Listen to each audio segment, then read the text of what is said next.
Going Down Fighting by LeilahMoon. Read by LMX Mabella. Chapter 10. Draco was somewhat displeased that Hermione walked down to the Great Hall without him that morning. Their shared night had left her conflicted and struggling to manage the confusing emotions that had arisen. She tried desperately to pay attention to Theo as they left the 8th year common room, but she couldn't stop thinking about what Draco had told her. Whilst his perspective of her capture at the manor had been absolutely devastating, Hermione was surprised at how difficult she found it to consolidate this with her own experience. There was a huge part of her that wished she could simply dismiss everything she had felt for the last year and throw herself into Draco's arms, revel in their warmth, but at the moment that wasn't possible. Too much had happened. She needed more time. Hermione and Theo found their way to the new table for breakfast. Despite the uncomfortable altercation between her and Draco the night previously, Blaze's plan to get drunk and play a game had actually done its job. Everyone was sat next to someone of a different house and interacting amicably. Hermione was comfortable with almost all of her new peers, bar one. She had little to do with Pansy so far, but each glance in the former Slytherin's direction took her back to their last moment together in the Great Hall. "But he's there! Potter's there! Someone grab him!" Pansy had initially looked as though she might sit next to Hermione, grinning wickedly in her direction, but only quickly took the place she coveted. There was something bizarre about people wanting to sit next to her. Harry and Ron had always been there, but no one else had chosen her. She ignored the small voice that told her otherwise. Professor McGonagall walked over to the 8th year, surprised at how well they appeared to be getting along, and handed out their new timetables. There were certain classes which would include only these students, but they would mostly be mixed with the year below. Hermione was in the process of memorizing her week when the familiar flapping of wings filled the hall. Feathery blurs swept across the pale blue enchanted ceiling as soft hoots resonated around the walls. A small barn owl landed gracefully beside Hermione's plate and dropped an envelope for her.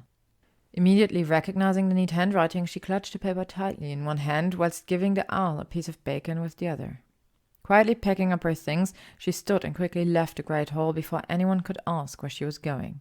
After so many years in the school, many of which involving disappearing with Draco, she knew the best spots for someone looking to remain hidden. Seating herself in such an alcove opposite of the room of her first class, Hermione carefully opened the envelope and read the short note. "Dear Miss Granger, my apologies for the delay in getting back to you. Unfortunately, I have limited new information to share. As you are aware, I met with your parents last month to assess their situation. We have begun a cordial friendship, and I hope to commence stage 1 of the memory retrieval process in the coming weeks. I will write again as soon as I have additional news. Yours faithfully, Patrick Jennings."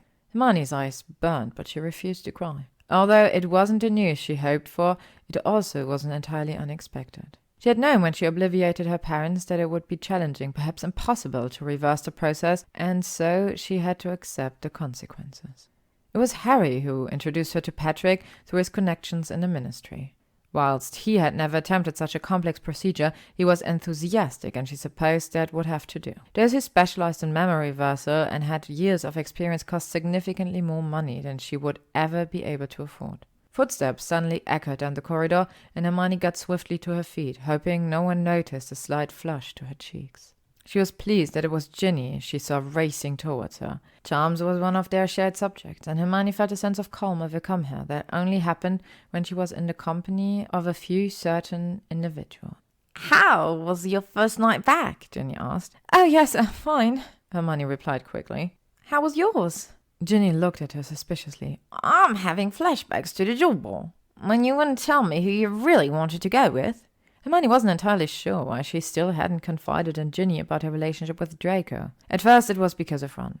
She didn't want to put her friend in a position of having to lie to her own brother, and then had just started to feel too awkward. Now, though, she found herself craving the brutally honest opinions that only Ginny could provide. "Shall we catch up later?" Hermione suggested. Ginny beamed. "Meet in the entrance hall after dinner? We could go to the 3 Broomsticks." Whilst 8th years were permitted to visit Hogsmeade at any time, this wasn't the case for the other students. Hermione almost admonished Ginny's idea before deciding to keep her mouth shut and nodding instead. She could do with a drink. The rest of the day went quickly, and it felt like no time has passed before Hermione walked into the 3 Broomsticks with Ginny that evening. It wasn't particularly busy, but the flickering orange hearth and the floating candles illuminated the room to create a warm and homely atmosphere.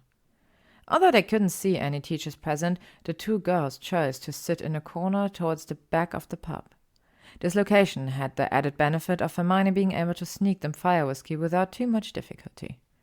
Setting down the drinks, Ginny's eyes widened slightly. "Are we expecting more people?" she teased. "It's energy-saving," Hermione glowered as she downed the first glass in one gulp, wincing slightly as her throat burned. "We won't need to get out of our seats as much." Ginny nudged her. "Come on, then. What's going on?" Looking down at the table, she sighed.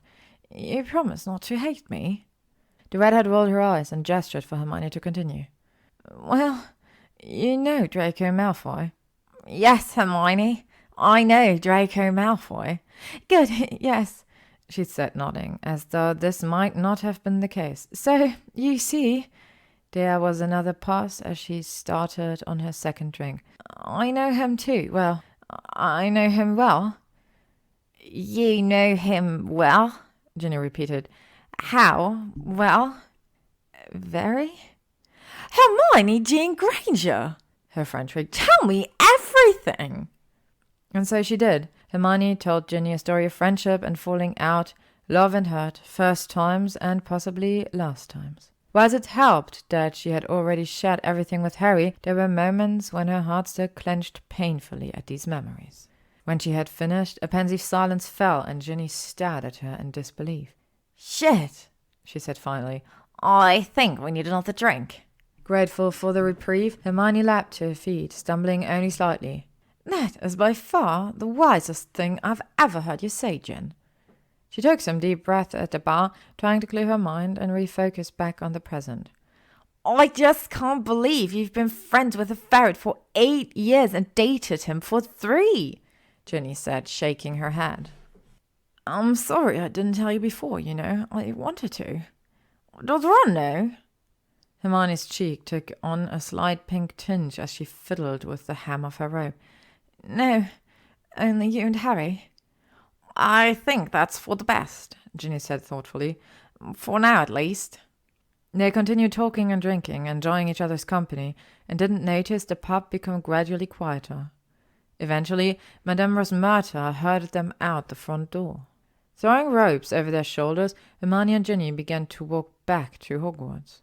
Linking arms for warmth, they braced themselves against the biting cold, every breath showing itself as a plume of white steam. "I feel guilty," Hermione admitted at one point. The alcohol thrumming through her veins helped ease the pain of honesty. "I should have gone to his trial, been there for him. Every time I look at him, it reminds me that I spent so long being angry. I never stopped to think about what he might be going through." "Don't forget, he still did some shady things, Hermione." "I know, he unceremoniously left you in the library, naked." Ginny snorted, shrilling the last word a little too loud. Unsure why she found such a devastating event suddenly hilarious, Hermione burst into a peal of laughter. Ginny gasped for breath. "Imagine if old Pins had found you. Just him have you let slither in, Miss Granger. And the books may be checked out here, not students." "Oh, Godric," Hermione hiccuped, tears streaming down her face. She couldn't remember the last time she felt this light, happy, she thought, as though everything was going to be okay. She crept as quietly as she could back into the 8th year common room and slowly pushed open her bedroom door. Although the cold walk had helped her sober up, she wasn't as vigilant as usual and therefore missed the other presence in her room. "Granger?" Hermione startled. "I'm sorry," Draco said groggily from an armchair by the window. "I just didn't want you to have to sleep alone again." She grumbled something under her breath about locking charms and privacy, but gestured him towards the bed. Having been worried about what her next nightmare might entail, she was secretly relieved that he had come. "Theo popped over, by the way," Draco said conversationally as he settled next to her. "I asked if I could take a message for you, but he declined. I don't think he'll be stopping by again anytime soon." "What did you—" he interrupted. "In more important news, where have you been?" "Ginny and I went to the Three Broomsticks." "I thought I could smell fire whiskey," Draco smirked. "Drinking on a school night, Granger. What has gotten into you?" She ignored the comment and, frowning at one of his hands that lay between them, brushed her fingers across the ring she had given him. "Have you worn this the whole time?" "No," he said, shifting closer to her. After I left Hogwarts, I took it off because I couldn't bear to feel it or see any messages after you read my letter, and then—" She looked at him sharply and interrupted. "What letter?" "The one I left for you in the library." "I didn't see any letter, Draco." "What?" he spluttered. "So you thought I just left without a word?" She nodded. "Fuck." The soft patter of rain against the window drew both of their attention away for a moment. Hermione turned over so she could look out at the blanket of stars. She rarely closed her curtains these days. It made her feel suffocated and anxious. Draco pulled her closer to him and wrapped an arm around her waist. "Where do you go from here?" she sighed eventually. "What do you want?" "You," he murmured. "I want you to be mine again." Hermione thought back to her conversation with Ginny. I can't, Draco." She hesitated, feeling him tense behind her. "I can't go back to sneaking around and hiding things from people I care about." His response came almost immediately.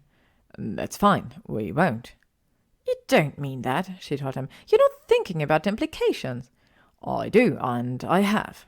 You're the one who will face the implications, not me." "What do you mean?" Hermione asked, frowning. Draco gave a hollow laugh, waving his hands in a semicircle. "I can see the headline now. Gryffindor's golden girl disgraced as she sullies herself with Death Eater." His words hung heavily on her, and it took a few moments before she could reply. "You know, that doesn't bother me. If anyone thinks that, it's their problem, not ours." Hermione felt his grip on her tighten. "I'm more concerned about how your parents would react." "I'll sort it." It was late, and her eyes were starting to feel heavy. "How can I trust you after all the lies you've told?" Draco kissed her softly and said quietly, "I'll never lie to you again." To be continued. Thank you for listening to Going Down Fighting by LeilahMoon, read by LMX Mabella. If you would like to stay up to date on upcoming chapters and stories, you can follow me on YouTube, Spotify, AO3, Instagram, or Tumblr.